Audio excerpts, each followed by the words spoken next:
Welcome back, everyone, to the Shannon Joy Show. We are so pleased to welcome into the Joy virtual studio for the very first time someone that we have been applauding for many, many years here on the Shannon Joy Show. Governor Ron DeSantis is with us today on the show. Governor DeSantis, welcome. Thanks for having me. How you doing? I'm doing great. I have, you're such a busy guy. Really pleased to watch everything you're doing down in Florida. And I know we only have a little bit of time today. So normally we would engage in a lot of niceties and banter and get everything warmed up. But my audience, we have a lot of questions for you, particularly about medical freedom, COVID-19 lockdowns, and vaccines. And that's an area that a lot of other hosts just don't delve into. So I want to make the best use of this time to ask you the questions that my audience have been coming to me with regarding what we do moving forward to address some of the ramifications of these terrible lockdown policies and the rollout that we're now seeing from the COVID vaccine. So if that's okay with you, we'll just get started and get right into it.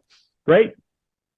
All right. So I want to start with the COVID-19 vaccines. And initially with the rollout, there were a lot of questions about safety and efficacy. There were a lot of concerns about safety and efficacy, but we barreled forward during COVID-19.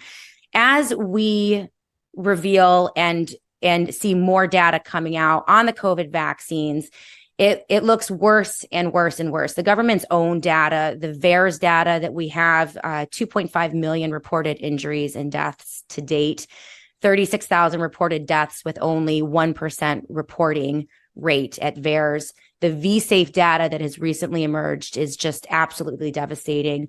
The Pfizer clinical trial documents that have been released show that Pfizer and the FDA knew about devastating vaccine injury and death very early on in this process. Heart conditions, neurological injuries, turbo cancers, autoimmune disorders, miscarriages, spontaneous abortions, just to name a few. Like it's looking worse and worse. More recently, DNA fragments have been found by McKiernan et al., confirmed by several foreign agencies, including Canada Health.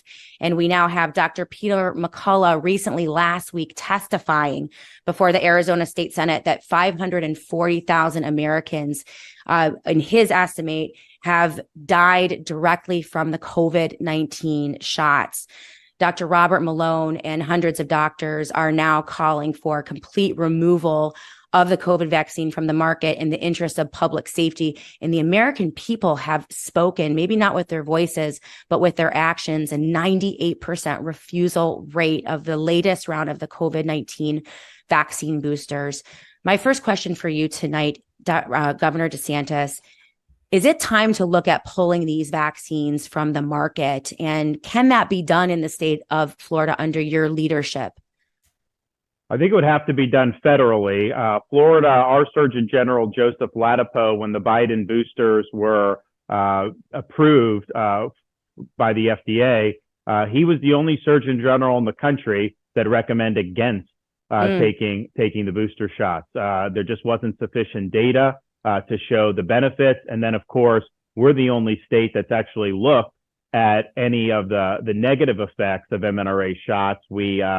Dr. Ladapo did a study showing an increase in myocarditis amongst young men. And then we have impaneled a statewide grand jury in Florida, which is both investigatory and criminal, and it can do both or either to look at this. So that started in February. It's a secret process. So I know people have testified. There's been experts. There have been people that have had suffered injuries. They have not yet issued any reports, but they would likely have access to a lot of the discovery that would go behind the scenes about, how these things came into be. So we're the only ones, I think, that have sought any type of answers on this. But I do think the fact that even though it was pushed by CDC and they were all saying you got to do it, the fact that only 2% of Americans took the booster, that is really, really powerful, that people are not buying what the public health bureaucrats are selling anymore. So one of the things I promised as president to come in, we need a total house cleaning in all these agencies. CDC, FDA, NIH, it's a cabal of people. They're in bed with big pharma. You have bureaucrats that get huge amounts of money in royalties from different products and different pharmaceutical companies. I think these bureaucrats should be term limited. You had Fauci in there for decades. That's created, I think, a lot of huge problems. They guard the money. And I often wondered in COVID, I'm taking these stands after the data was clear. We needed to go the direction Florida did. I could never get a doctor to stand with me until we hired Joe Ladapo. And I was like, why is that? And a lot of them behind the scenes would tell me, you're right, but they feared speaking out because of the professional repercussions. Anybody that wanted research dollars knew if you crossed Fauci, you were definitely not going to get any more research dollars. So this has been a massive swamp that's developed. And it's interesting because 5 years ago, if someone would ask me about federal agencies, obviously I had a negative view of IRS, education, all that from a conservative perspective. But I just would have assumed CDC, NIH, and these were doing a good job. And then COVID really just disabused me of that because I saw what they were doing. They were not following evidence. They were following narratives. When the FDA approved the mRNA shot for 6-month-old babies, I looked at the data that they relied on, and it was nothing. They didn't have an ability to even show that this was a benefit. And you wonder, like, okay, there's other things that they will work hard to keep from the market. And then they're like rubber stamping and trying to get out there even on an emergency basis. But there was no need for emergency for a 6-month-old baby because they were not at significant risk of COVID to begin with. So Absolutely. All this stuff has just shown that we need accountability for all the harm that was done with COVID policies. And then we need a fresh start going forward. Well, and I definitely think that that's something I would like to discuss with you. You've called it a reckoning, right? Should there be a Ron DeSantis presidency, that there will be acknowledgement and a reckoning, which has to happen. The death and destruction from lockdowns and the rollout of the COVID vaccines is something that this country can't ignore. And I commend you. You are one of the only candidates on the Republican side that will even acknowledge this. But I want to go back to what are the barriers? My audience is saying we are talking about, these vaccines, they're on the market. They are killing people. I think that is well established at this point, that these vaccines are dangerous. What are the obstacles? You are an executive in the state of Florida. What are the obstacles that would keep you from being able to pull them or initiate pulling them from the shelves or use the bully pulpit to get this going? Because I feel like it has to happen somewhere, and it's probably going to happen in Europe. It's probably going to happen outside of the US, perhaps Canada before it does happen here. The pharmaceutical company has such a lock grip on so many of our agencies. But why is it impossible to pull these vaccines from the market in, say, a state of Florida? Well, I think in terms of bully pulpit, I think we came out immediately and said that they should not have been approved and that there wasn't sufficient data. So I think we're the only state of all 50 states that has taken that position. I think it's an issue that it's kind of a commerce clause. Federal government has preempted the states in certain areas, particularly in pharmaceuticals. We're fighting. I fought just to be able to buy them from other countries at cheaper rates, and the federal government totally squashed that. So I do think it would end up having to be a federal thing. Clearly we would not be able to use administrative power in a state level to if a legislature came in and if they enacted a statute, would that trump what the feds would do? Probably wouldn't. I think the courts would probably side with them. But I also know that even in Florida, I don't think there would be enough support in the legislature at this time to do it. The stuff we did in Florida, most of the stuff when we did things like we banned all the vax mandates and everything like that, it was really like pulling teeth. You had a lot of people, because my view was you have a right to put food on the table for your family. And that's true if you work for the state of Florida, if you work for a fire department, police department, but it's also true if you work for a private corporation. They cannot, because basically what the big corporations were doing, they were doing the CDC and Fauci's bidding by imposing those employer mandates. But we had a lot of Republicans that said corporations should be able to do what they want. And my view is I cared more about the freedom of an individual to participate in society than I did about the freedom of the corporation to exclude them from society. But nevertheless, I think that was a fight. So I think it's going to need to be done at a federal level where how are these things being approved with such weak data I mean, I think they did like 6 mice for the Pfizer it's awful. one.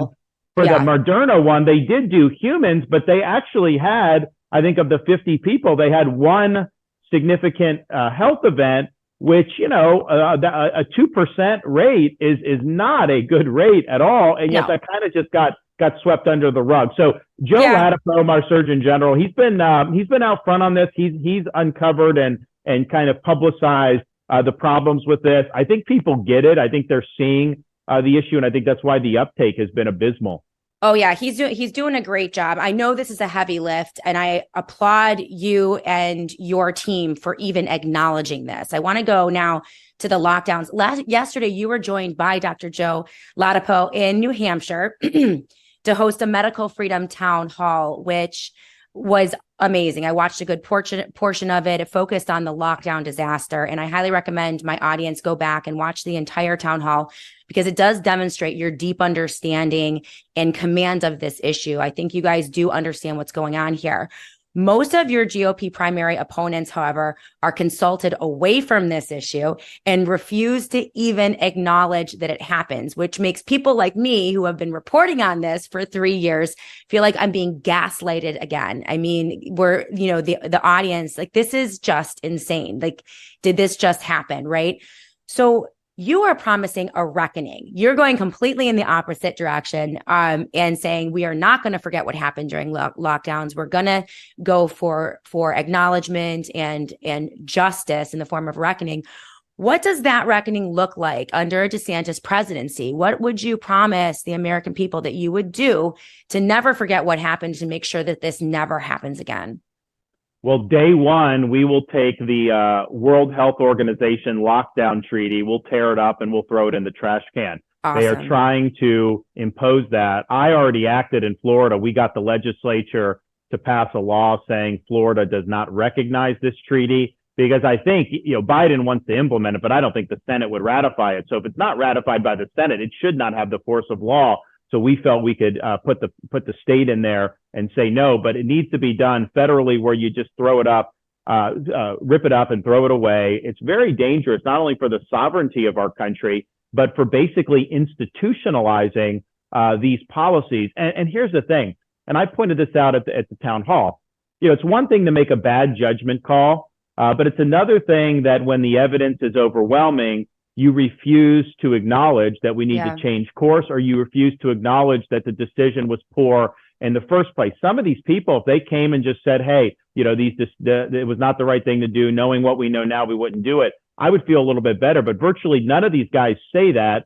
And so that tells me that they would do it again. So we need to take when we're clearing out all these agencies, you got to get people in there that are evidence-based, but you do need to reevaluate all of the pandemic preparedness stuff, because I think that what CDC wants to do is they want to take the COVID response as the model going forward. And I'm just thinking to myself, how could you possibly do that? Florida, we had the lowest excess mortality in the entire Sun Belt. We had the best economic outcomes and the best education outcomes. How could you possibly say we would have been better off doing what some of these other states have done? And of course, the catastrophic impact on children, on the way it divided society. I mean, there was a point in time where if someone wasn't wearing a mask, they were viewed as some type of serial killer almost. And I'm just thinking to myself, how do we get to that point? Part of it is people like Fauci were sowing fear. When we got to the point with the mRNA shots, people that didn't want to do it, they were treated almost as lepers by the elites in our society. So all of this stuff needs to be done. But I will ensure that the people in those positions will say authoritatively, and the official position of the United States government, that those policies were wrong, that those policies were destructive, and that is not the policy of the United States going forward. One of the difficulties in getting to the reckoning is particularly the liability shields that were enacted in executive emergency declarations and legislative emergency funding bills like the PrEP Act. basically they've made it legal for governments to do anything to citizens whatsoever. Governor DeSantis, I was arrested at a school board meeting for my mask slipping beneath my nose when we were talking about the kids being forced masked. And people were arrested. They were thrown out of homes, the protocols that were enacted. And this liability shield basically protects government agencies, the pharmaceutical companies, whether or not their vaccines are injuring or killing people. It basically gives them complete immunity. And that's one of the most specific things that I think has been an obstacle in getting justice in the courts and actually having a full reckoning. As president of the United States, will you use the power of the presidency and the bully pulpit to abolish and or repeal these types of laws and liability shields, and also champion legislation to make them illegal or impossible once and for all, because they've been a nightmare? Well, I think certainly if you look at the Trump administration, some of the actions they took on that, I think were clearly wrong. Yeah. Those have not worked out. I mean, here's the thing. When they did the liability protection, I think it was back in the 80s, I think that they honestly believe that, if you have trial lawyers coming in, it's going to inhibit us developing new cures and new things that will help people. I mean, I do think that was their view. I think what's happened now is it's shifted incentives actually away from safety. The incentives are now to produce anything you can get to the market and then make money off it, because you're not going to be held accountable for the safety. Right. So yes, I would support legislation, to fix that, because I think we want incentives that are going to be positive for the ultimate health outcomes. And there's definitely been, if you just look at how this stuff works, it's like, okay, is the purpose of our health system and these agencies to promote people's health and well-being, or is it just to let the pharmaceutical companies make more money? Of course, a lot of the people who work for FDA end up going to work for big pharma after it. So we're going to end the revolving door. We're going to put a grace period in there, 5 to 10 years, whatever would be appropriate, so that you can't just keep bouncing back and forth. We're also going to rein in this idea that the bureaucrats can get all this royalty money. I think that's been very harmful in terms of the incentives it's created. So yeah, so the reason it's become a swamp, I think there's a lot of bad incentives, and we need to have incentives that are going to promote transparency and patient safety. Awesome. So that would be the 1986 National Childhood Vaccine Injury Act. That's the bad one in the 80s. And then, but also the executive emergency declarations and the something like the PrEP Act, which is like a federal law more recently that protected everyone, right, in terms of COVID-19 mitigation. So all of the abuses, all of the disastrous policy decisions that happened during COVID-19, that was from recent emergency funding bills and some executive orders. Would you take a look at those as well, in terms of, because those emergency orders are a disaster? I mean, they basically gives 100%. like martial law. Okay. Absolutely. We need to do that. And, it's interesting in Florida, we had, in states, this is policy that, states of emergency are things states do. We do it for hurricanes, for example. Allows us to do things to streamline. What we ended up using the emergency for in Florida was, I leveraged that power to force the schools to open in the summer of 2020. Yep. We used the emergency power to not allow local governments to close businesses in the summer of 2020. We didn't allow them to fine people for not wearing masks. So we did that as kind of an offensive use to protect the citizen from local government intervening. But I think what typically happens but I think that's the exception. I don't think that's the rule. I think what typically happens on these things is you have the emergency powers give license for people in power to just do things they want to do without constitutional constraints. I mean, for example, I had to do an executive order in March of 2020 protecting religious worship in churches, because you had some of the local governments were trying to keep people out of church. And I understood at that time there was concern about big groups, but you should let people make decisions on that. You don't forcibly close a church and say that those people can't exercise their First Amendment rights. And so you've seen how that was used. You've seen how it's been used in other states. And it's almost like at the time there was very little opposition to it. Our freedoms ultimately depend on the public's willingness to stand up and fight for them when it's not easy to do. And I think in those first few months of COVID, the people that were willing to stand up and cry foul on some of the stuff government was doing, they were few and far between. Absolutely. When you found them, you went and found Surgeon General Joe Ladapo and you brought him into your administration. It's very clear from the very beginning that you were the strongest, clearest executive in the country and perhaps the world on COVID-19 lockdown policies. We, up here in the dystopian nightmare state of New York, everyone is fleeing to Florida, but we would watch you and it would be a bright light. I'm telling you right now, reporting on all of this, knowing that there was one executive in the country that was fighting back against the lockdowns gave so many people great hope. And I commend you for that. Real quick, last question. I know that you're running out of time and I respect your time. You didn't have to do it this way. You had a very clear path to the presidency. You just defer to President Trump and, let him take the nomination and try to win back the presidency. And then you would have been next in line, so to speak, to run 4 years later. Yet you decided to do it the hard way, right? There was a reason that you decided you needed to step in and you needed to run this time around. Real quickly, why do you take all this heat? Why are you doing it this way when you had a paved path in front of you? What is it that drives you in this mission at this time? Well, the country needs it now. I mean, just the issues we've talked about. Donald Trump does not want COVID accountability. He thinks he did everything right during COVID. He's not going to do it. He wouldn't even fire Fauci. In fact, he gave Fauci an award his last day in office. So on this issue, I'm the only one that's going to actually get this done for the Republicans. But then the broader issue is our country has hit the skids. We've got massive problems at our border. Prices are high. The American dream slipping away. We have woke ideology infecting the schools. We have crime infesting so many of these streets. And we need to reverse this decline. And that's going to require somebody that can fight, that's willing to fight for people, which I've shown I'm willing to do, but also to win those fights, win the election, but of course, win the big policy battles, and then use that to lead the country to a great comeback.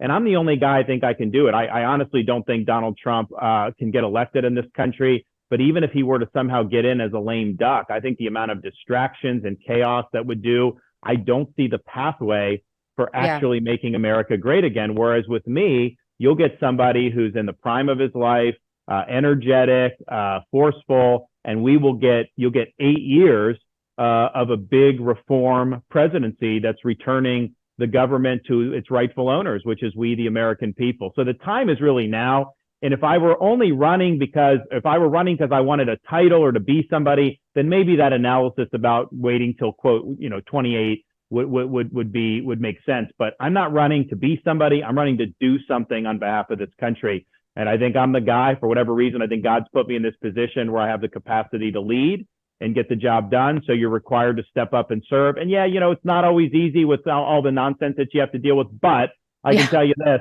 There's a lot of people throughout the history of our country that have sacrificed way more than me so that we could be free. And we're not doing justice to their sacrifices if we just let the country continue its downward spiral. So I'm stepping up and I'll get the job done.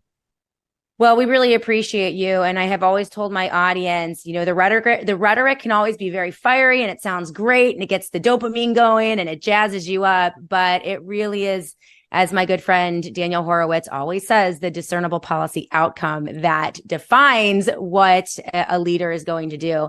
And I think in the state of Florida, we know you by your fruit. And I think that we have a very clear idea as to what you would do as a president based on what you've done as a governor in the state of Florida. So I'm really thankful that you gave us some time today. And how can people support you? Our website's rondesantis.com, rondesantis.com. You can also text FREEDOM to 512345. Freedom to what's that number again? 512345. 345. All right. Governor Ron DeSantis, thank you so much. Thank you. All right. We'll see you soon. Bye-bye.